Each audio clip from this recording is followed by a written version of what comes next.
Hi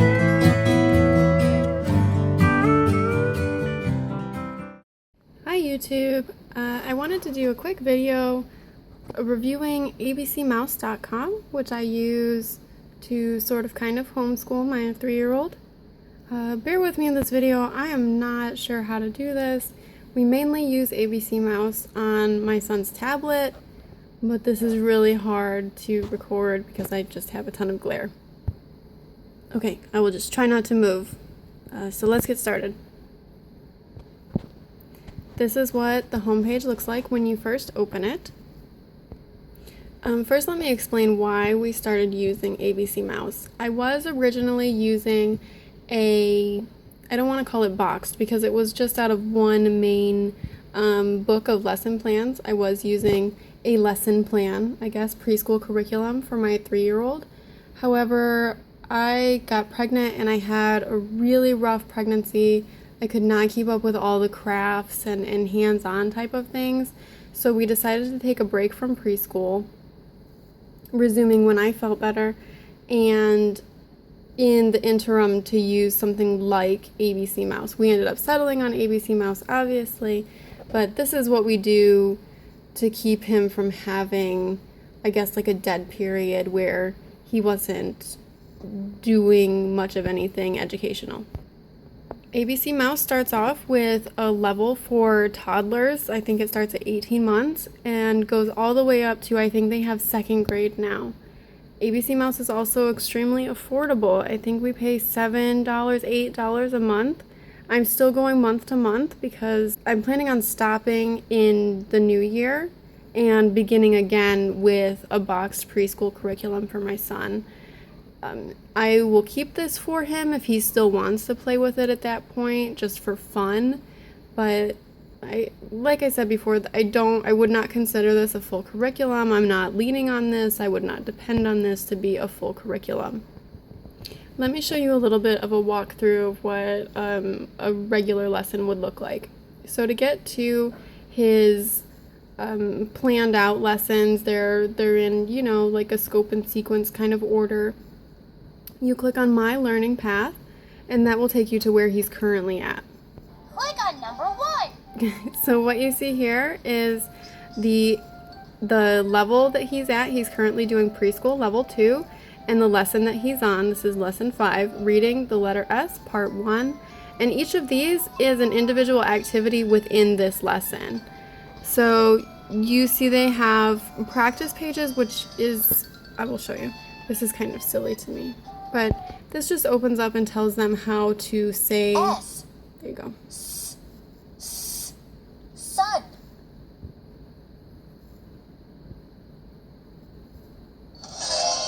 And as you can see, each time that they complete an activity within the lesson, they earn tickets. With their tickets, they can buy accessories for their avatars. They can buy little pets and things like that. So going back to his lesson, so then he would to the frozen lake. he would click on the next activity. He has a chant still, which is just practicing phonics. There'll be a coloring page that's probably like, let's look. It's a snowman to color. There's a puzzle for him to do, a snowman jigsaw puzzle. He really loves the puzzles. You see he does the game first. Letter S on the fence. This is one of the many games that are included in the lesson plans. And I really love these games because my son loves them. Letter S on the fence. Look at the letters being painted on the fence and click on the one you hear. Play.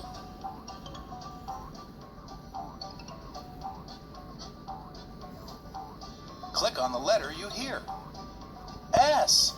So this is just kind of drilling letter recognition, which I love because it saves me from having to do it all the time. Then there's a song. There are lots of songs and read aloud books, which I really love. You open up the book and the app just reads the story to him. And at the end of each lesson, there are printables. And I love printables. Oh my gosh, can't tell you. So this one is just a coloring page. A lot of times they will be actual activities, kind of like worksheets for the kids to do. Let me show you some of those. Here's one that I've printed that is to trace the shape and then color it in. So you're tracing the shape of the tree, which is a triangle, identify the triangle, and then you can color it in once they've traced. I was really skeptical of this. I was really skeptical of my son's ability to be an early writer. I know that boys often struggle with handwriting. ABC Mouse has really made a huge difference for him. Not only with learning to use the tablet, which before I decided to do this, he had never been exposed to any sort of technological device. I had never let him use my phone. He had never used a tablet before. So he learned very quickly with ABC Mouse how to use a touch screen. And also with doing the puzzle activities and doing these tracing kind of activities, he's actually gotten a lot better with his fine motor control. The second example I have for you is a matching worksheet, which is matching the lowercase letters A through D. So you would match letter A to the anchor. And keep in mind that the level that he's working on is preschool. I want to say it's for 2-year-olds and up, and he's almost 3.5. So a lot of this is really easy for him. But like I said, he had never been exposed to a touchscreen before. So I started him off with the toddler activities so that he could learn to use a tablet before he was trying to learn his phonics and all that kind of stuff with it. So this is really simple. It's for 2-year-olds. The A is already in bold so they can see, but it's just teaching them to associate that letter with the sound at the beginning of this word. As far as usability, I know that some of the other programs out there that are very similar to ABC Mouse, you have to pay individually for every child that uses it. ABC Mouse allows you to add up to 3 children, and obviously then myself as well as the teacher instructor. And that's all for the same price. It's still only $8 a month, even though I have my youngest son has an account on here, even though he's not using it yet. You also have the option to password protect certain accounts, and the instructor account is automatically password protected, which I really like. So see, when I click on parent settings, it automatically brings up the password prompt, and my son cannot access this area without my password. This is what the parent area looks like, which I feel is pretty lackluster. A lot of this is really no help. The share button is obviously nothing. The curriculum overview and the how-to videos are basically the same propaganda that they use to get you to sign up for.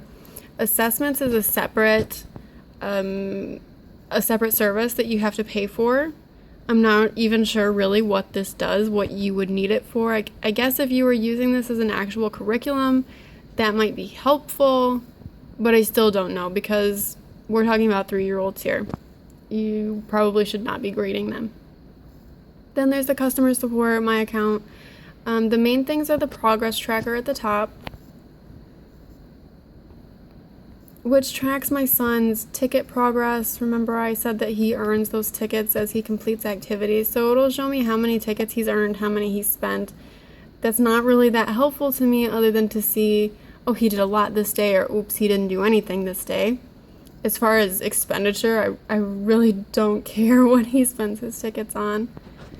At the bottom, it shows me the percentage of the lessons within the level that he's completed. So you can see that they're broken up into reading, math, world, and art.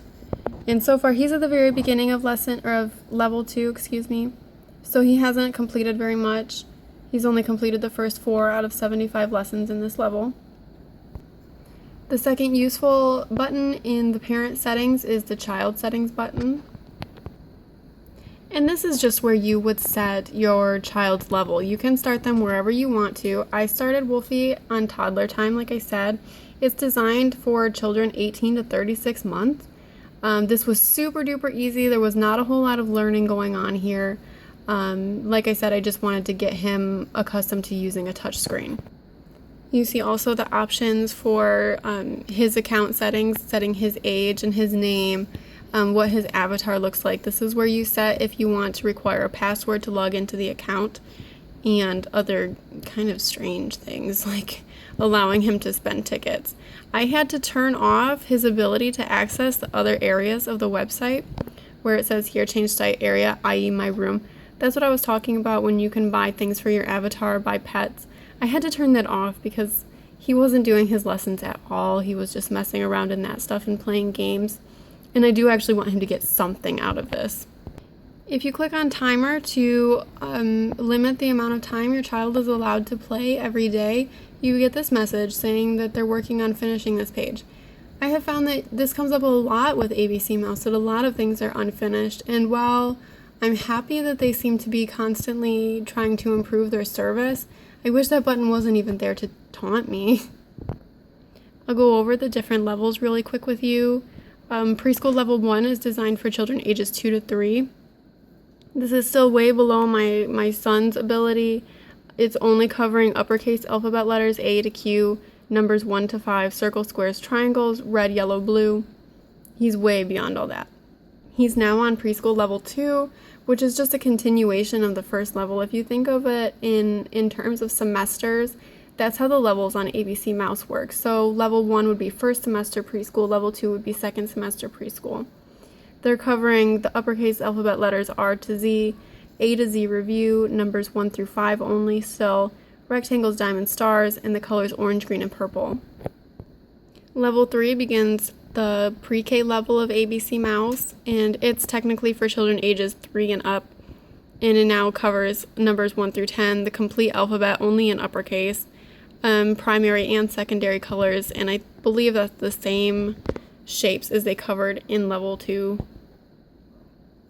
Finally, when you get to the second semester of pre-K, for ages 3 and up, you're covering the lowercase alphabet. You're covering numbers 1 through 20, the same colors and still the same shapes. Level 5 is kindergarten, designed for ages 4 to 6.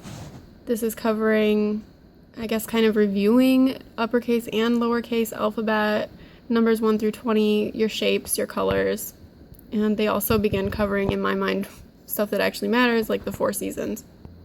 In level 6, so what would be the second semester of kindergarten, they begin moving on away from phonics, not away from phonics, but in addition to phonics, word families and sight words. So they're finally beginning to think about learning to read, besides just identifying the sounds that each letter has made, which they have done in every level up until this, including tot time, which I was impressed with.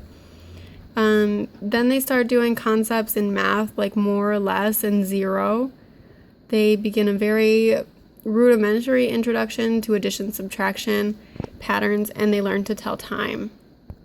I don't know if this is available yet. They were still working on this last time I checked, but they have now a first grade on ABC Mouse. And that also has a second semester where they're covering phonics, sight words, syllables, compound words, prefixes, suffixes, story elements, fables, fairy tales, and stepped readers, so beginning to read and learning to read on their own. Some of the things that I don't really like that much about ABC Mouse, like I mentioned, I have a problem with my son getting into just games rather than following his learning path or the lesson plans, which is what I wanted to use this for in the first place. He can still click on all these, and this is just games for him to play. He can go to the map, which I find really confusing and repetitive. If you can see up here, so where the bus is, that's just taking him to his lesson path. This takes him to the zoo. This takes him to the farm. It's all repetitive. You can see I just clicked on my room for him and it took him in there. If you remember from my settings, he's not supposed to be able to get into that. So even though that's a setting there and that would be really convenient, it's only convenient if it actually works, which it does not. The farm is more games and activities. And then these at the bottom, what's new, featured activities, things to do, those change, I want to say on a daily basis, but they're still not following his lesson path, which is what I want him to do. So it's kind of annoying to me that that's all there. If he clicks on his own avatar, that takes him into where he can change his avatar, what it looks like, what it's wearing, the things in his room, which is what I just showed you that he's not supposed to be able to get into. He has a hamster, he has a pet park, he has an aquarium where he can buy pets and buy toys and accessories for his pets and play with them, kind of like a Tamagotchi. He can also look at his stats, he can save files, save his favorites. That is pretty much the entire tour. I think that's everything that's included with ABC Mouse. I will say that we ran into a problem this morning, so I'm reminded to tell you guys about this. ABC Mouse does not work if you do not have an internet connection. It's 100% internet, so my internet went out for about 2 hours this morning, which is our 2-hour period where my son normally does his school type things, and we didn't get it done at all today because my internet was out that whole time and we couldn't access ABC Mouse. Overall, I really like ABC Mouse. I like that my son likes it. I like that it's educational. However, I don't think that it can be or should be used as a full curriculum. I would not rely on this to educate my child, not even my 3-year-old child, not even my 2-year-old child. But it's fun, and it's a really great price for what you get out of it. So I hope this was helpful if you're kind of on the fence about ABC Mouse. I know that their published videos don't give you a really great sense of what the program looks like, so I thought that I would post this, even though it's really long, and I'm sorry. Okay, bye guys, thanks.